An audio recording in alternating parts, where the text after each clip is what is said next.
Personally, I feel there's difference between joy and happiness. I don't know about any other person, but I feel there's difference between joy and happiness. If I'm praying and I'm asking God for something, or I'm trying to ask God for happiness or joy, I'd rather go with joy, because I feel joy is immeasurable. Joy comes in the morning, like they say.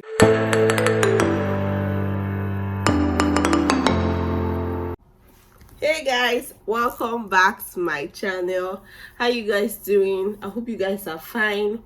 Good morning, good afternoon, good evening, from wherever you're watching. Today is finding joy in your season of motherhood.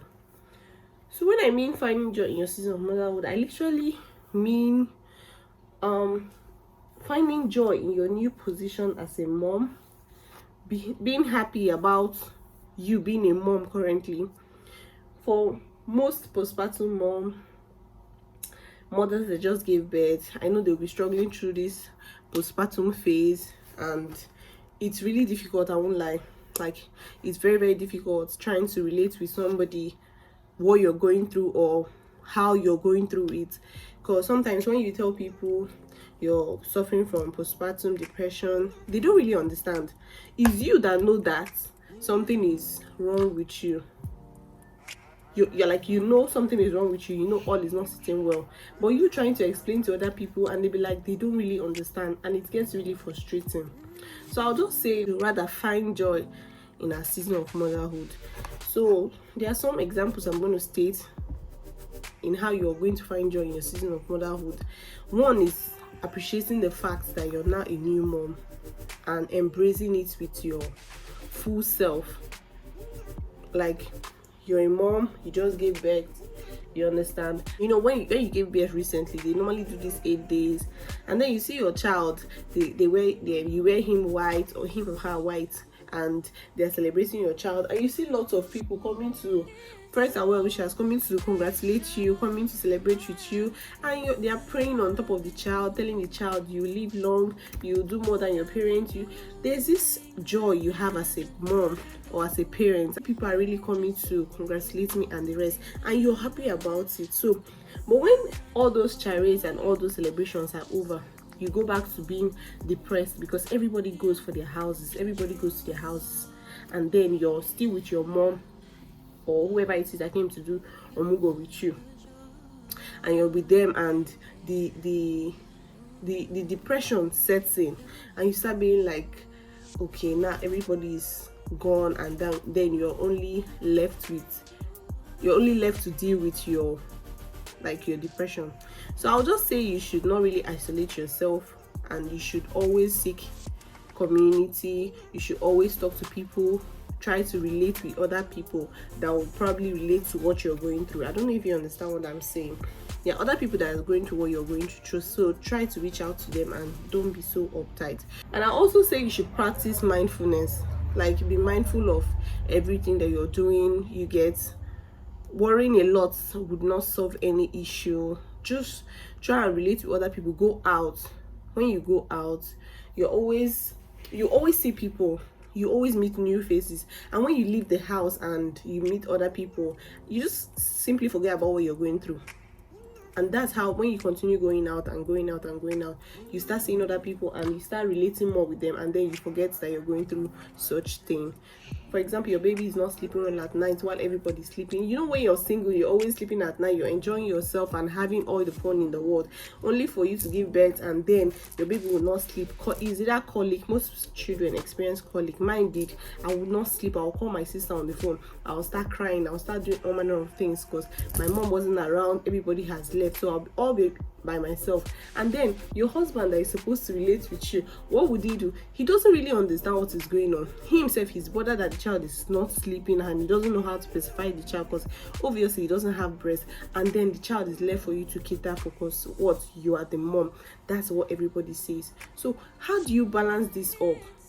I think you should just practice mindfulness. Just be mindful of the fact that some people might start insulting their child, start cursing them in their mind, say you don't want to sleep, you get saying things that are not supposed to be said to a baby, because the baby, God gave you this child for a reason. Most people are looking for it, they've not seen it, and then he gave you an opportunity for you to have a child, for you to conceive and be called a mom, and because of what you're going through currently, you want to throw all that into the trash can.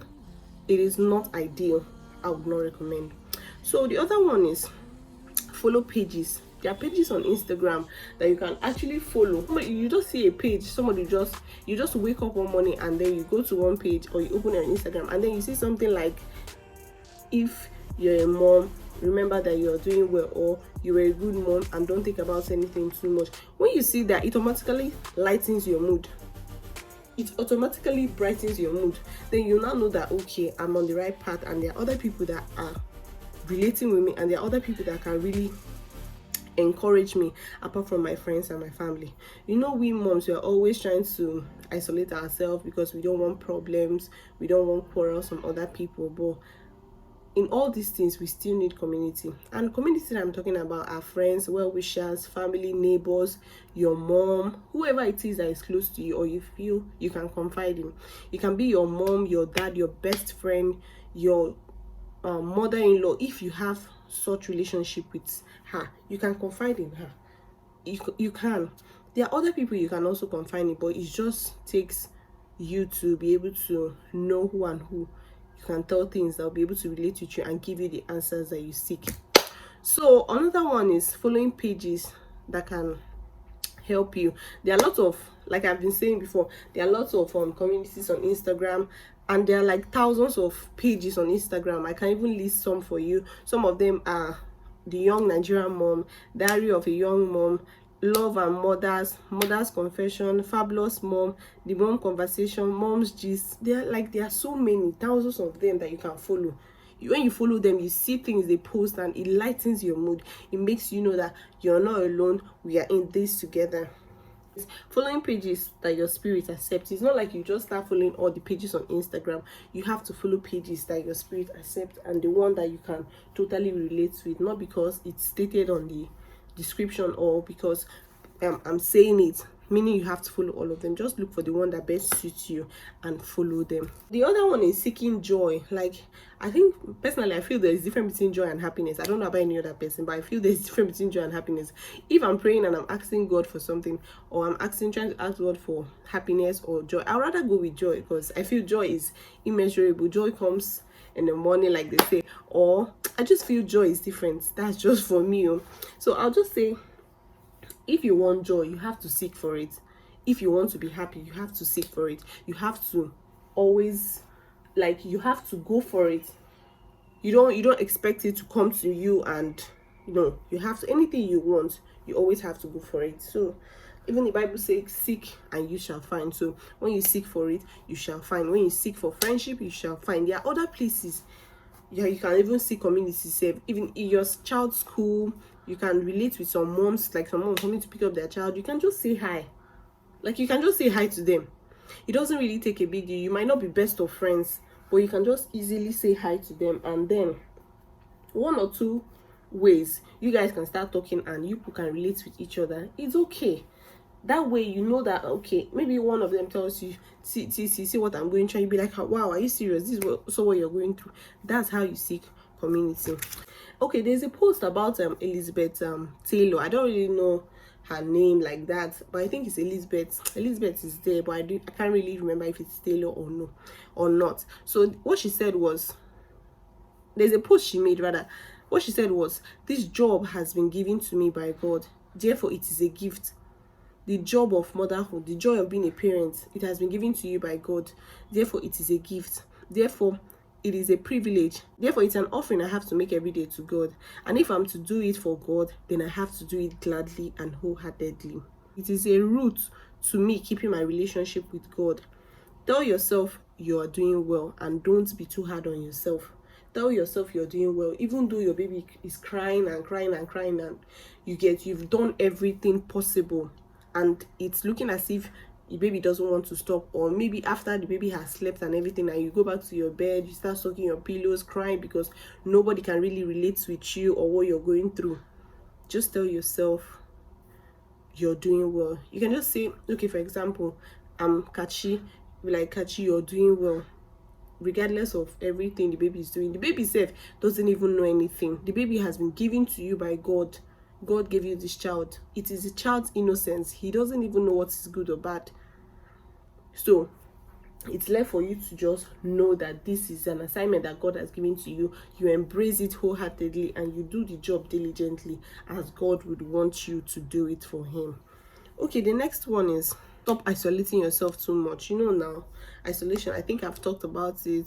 Let me just go into it a bit. So isolation, don't be too uptight on yourself. You end up bitter and you start lashing out unnecessary to everybody, like anybody around you. Like, for example, something has been bothering you, or maybe because you didn't sleep well at night, and then in the next morning maybe your husband is telling you to make breakfast for him or something, then you start lashing out because you've accumulated 8 hours of sleep that you're supposed to have. You didn't sleep for those 8 hours, so, and you've been angry, you've been moody, you've been cranky, you just so anybody that talks to you, you lash out at your husband first because you feel like he's the one that impregnated you and he's not really caring. It's not. I think men are built differently from women. We can endure things. How many man that do you know that can sweep a house 15 times in a day? It's not every man. How many men can clean the house, change diaper, they are holding a baby, they are cooking in the kitchen, they are holding a baby, they are offing the TV, they are turning on the gas, they are taking care of this, they are doing, you get doing all this thing by yourself, and nobody can really relate with you. Even sometimes when you try to explain to people, they'll be like, or maybe your husband, you're trying to explain to your husband that, babe, I'm going through this, I'm going through that, and he'll be looking at you like, there's food in the house, there's water, there's drink, there's beverages, there's this, there's that, there's more money for you to use and buy anything you want, and then you're complaining. What are you complaining about? And then you'll be like, this is the reason why I don't even want to talk about this, because you cannot relate with me. You don't even know what I'm going through, and you don't even care. I just feel maybe it's not because they don't care, it's just how they are built. Some men are really, really caring, yes, why some are not, but don't put your frustration on them, because they are not really the cause of whatever it is that is going through. You're not even going through any problem. And I won't even say there's a light at the end of the tunnel, because I won't even call it a tunnel. It is a blessing that God has given to you, and you will embrace it. Even with times if you will not even know that you went through such thing. I did, and I came out from it. So that's why I'm able to voice out my own opinion to other moms out there. Under the don't isolate yourself, don't be too uptight and you end up bitter and you start lashing out to people, your husband, your house help, your friends, your kids. You start pouring your anger. You know, whenever you fill your cup to the brim, probably whatever cup that you're filling it to the brim. That means maybe your anger has started accumulating and it has gotten to the brim. You know, when something gets to the brim, it starts pouring out. So whenever it gets to the brim and anything pours out, anything you've stored inside the cup is what is going to pour out. So whenever you pour them out, you pour those aggression, you pour those bitterness, you pour those tantrums, those anger, those sadness into other people's life, and then they avoid you. Because they'll be like, I don't want her problem, or I don't want her problem, I don't want her wallow, that kind of thing. It's not really good when you're going through your postpartum phase. Just get people that you can relate with, people that you can really confide in. Whenever you call them, they are always there. So I think the third one, I don't even know where I was. Okay, the next one is practice gratitude. Gratitude, I tell you, it works. It works. Always be grateful. Whatever situation you find yourself, be grateful for it. Many people are looking for it. Many people would want to do anything to have it. So always practice gratefulness. Remember the good sides to everything, and don't always dwell on the ugly or the bad sides. Your baby is having colic. It's not a disease. It is something that your baby will pass. Within how many months? Me, I'll be crying. Then I'll be like, when will this baby stop having colic? When will this? But now I don't even know if I can't even remember all those things, because what? It's a thing of the past. It has passed. It is a stage and it will go. But don't, because of that, and dwell yourself in anger and sorrows, so that anybody you meet, you will not pour into them what you have in your mind or your heart.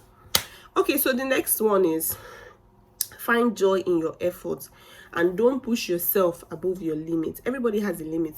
There's a limit to what you can take. So just, if at the end of the day you want to cook, I already said this, I think in my last video, if you want to cook and you end up maybe you want to cook 3 soup in a day or 2 soup in a day with 1 stew, and at the end of the day maybe you went to the markets with your child, or maybe your child is in the house, or whoever it is holding him. Maybe you go to the market, and at the end of the day maybe you finish buying the food stuff and you get to the house and you're tired and you don't really have strength for it.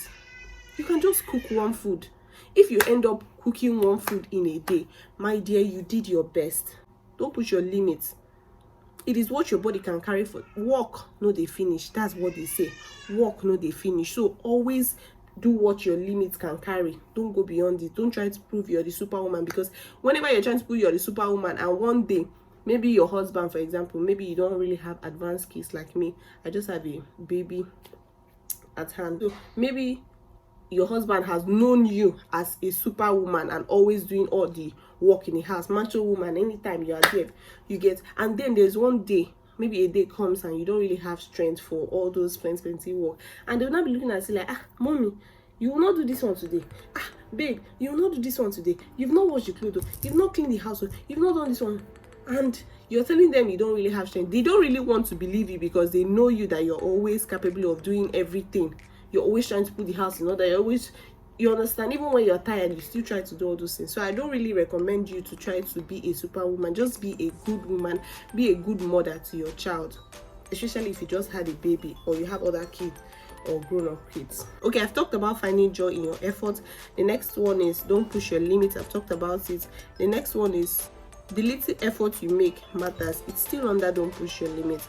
And if you end up cooking 1 soup in a day out of the many things you want to cook in that particular day, my dear, you are doing well. You did well. So I think that's basically what we will talk about today, because you just have to find joy in everything you're doing, especially when you have a new baby at hand and you're going through that postpartum depression stage. It will pass, it will go.